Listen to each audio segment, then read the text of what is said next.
Everyone welcome back. तो आज मैं जा रही हूँ शिवखोड़ी। तो सावन का महीना है तो शिवखोड़ी तो जाना बनता है। घर से हम निकल चुके थे और पहुँच गए त्रियाट पुल पे थोड़ी देर रुके और उसके बाद हम निकल के रनसू की ओर। रनसू पहुँचने के बाद वहाँ पे बड़ा ज़्यादा रश था, बहुत ज़्यादा। इस टाइम पे सावन के महीने में यात्रा आई हुई थी, क्योंकि अभी अमरनाथ यात्रा भी चल रही है। तो जो बाहर से आउट ऑफ स्टेट लोग आते हैं तो वो सोचते हैं कि चलो आसपास की और जो टूरिस्ट प्लेस है वहाँ पे घूम के आएँ। तो शिवखोड़ी में भी इस बार बड़ा रश था सावन के महीने में। उसके बाद हम निकल गए टिकट काउंटर से, अपनी टिकट कटवा के तो निकल गए हम पैदल यात्रा के लिए। हम सब बस जा ही रहे थे तो फिर आगे ये बहुत ही अच्छा दरिया है जहाँ पे आप नहा सकते हो। यहाँ पे बहुत से आपको पानी के स्पॉट्स मिल जाएंगे जहाँ पे आप नहा भी सकते हो। लेकिन अभी बरसात का मौसम है तो अभी पानी से थोड़ा दूर ही रहे तो अच्छी बात है। यहाँ पे आपको 3-4 स्पॉट मिल जाएंगे जहाँ पे आप नहा सकते हो। और उसके बाद हम पहुँच गए शनि मंदिर पे हमने किए शनि देवता के मंदिर दर्शन करने के बाद मुझे एक फ्रेंड मिल गई, मेरी पुरानी फ्रेंड। तो फिर उसके साथ हेलो हाय किया। उसके बाद हम पहुँच गए राम मंदिर पे भंडारा भी लगा हुआ था। हमने राम मंदिर पे दर्शन किए लेकिन खाया कुछ नहीं, क्योंकि सोचा था कि भोलेनाथ के दर्शन करने के बाद ही कुछ खाएंगे, तो फिर इसीलिए हमने कुछ नहीं खाया। और उसके बाद हमने शिवलिंग है तो शिवलिंग पे हमने जल चढ़ा दिया। हमने सोचा कि क्या पता ऊपर रश बहुत ज़्यादा है, तो इसीलिए हमने यहीं पे जल चढ़ा दिया। ऊपर जल चढ़ाने का मौका मिले कि ना मिले, तो इसीलिए हम सब ने इधर ही जल चढ़ाया।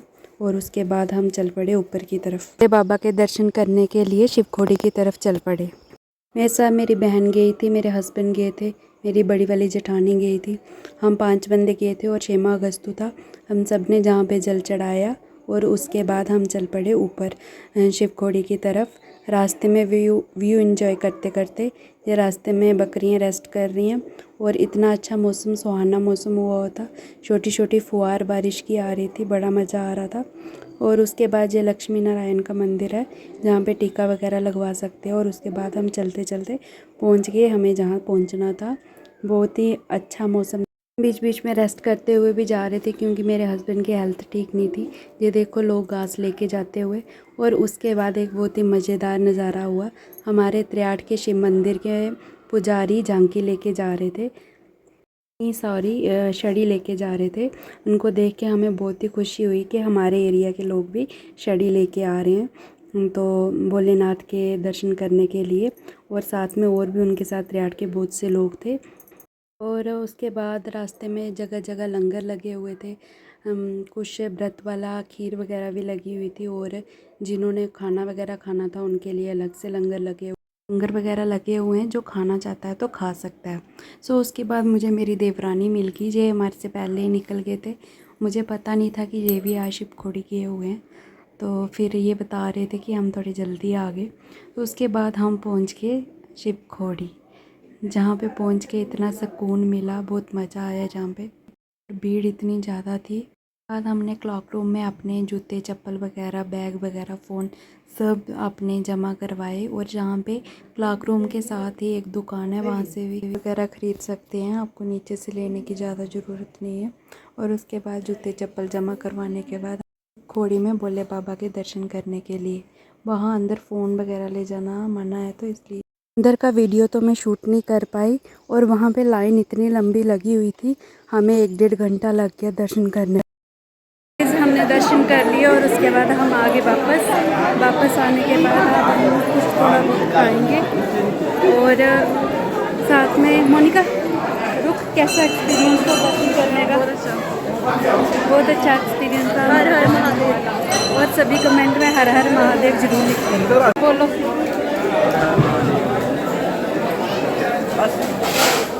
नाथ के दर्शन करने के बाद हम आ गए वापस, और हमने अपना प्रसाद वगैरह बैग में डाल दिया। और जहाँ पे किन्नर भी बैठते हैं उनको कुछ ना कुछ ज़रूर देना चाहिए। और अपना प्रसाद हमेशा बंदरों से बचा के रखना, क्योंकि बंदर वहाँ पे बहुत ज़्यादा है। और उसके बाद रास्ते में जो टीका करने वाले हैं तो मैंने और अगस्तु ने वहाँ पे टीका करवाया। और उसके बाद आगे चल के डोल पे हमने किया डांस। तो ये हमारे पहचान के भैया थे, हमारे गांव के ही। तो बोलने लगे कि चलो डांस कर लो, तो फिर हमने सोचा कि चलो डांस कर लेते हैं थोड़ा सा। और उसके बाद जब हम पहुंचे नीचे रनसू, इतनी ज़्यादा बारिश लगी और फिर हम आगे वापस अपने घर। और बाद में थोड़ा आगे जाने के बाद बारिश रुक भी गई, लेकिन जब हम रनसू पहुंचे तो तब बहुत ज़्यादा बारिश लगी अचानक से। और उसके बाद हम आगे त्रियाठ आने के बाद हमने वहाँ पे थोड़ी देर रेस्ट की, और रेस्ट करने के बाद शाम को हम आ गए अपने घर। अपने एरिया का व्यू इंजॉय करते करते हम कब त्रियाठ पहुँच गए हमें पता ही नहीं चला। और इसी के साथ मेरा ब्लॉग होता है ख़त्म। वीडियो अच्छी लगे तो लाइक ज़रूर कर देना, और कमेंट में हर हर महादेव ज़रूर लिखना। इसी के साथ मेरा ब्लॉग होता है ख़त्म। मिलते हैं नेक्स्ट ब्लॉग में।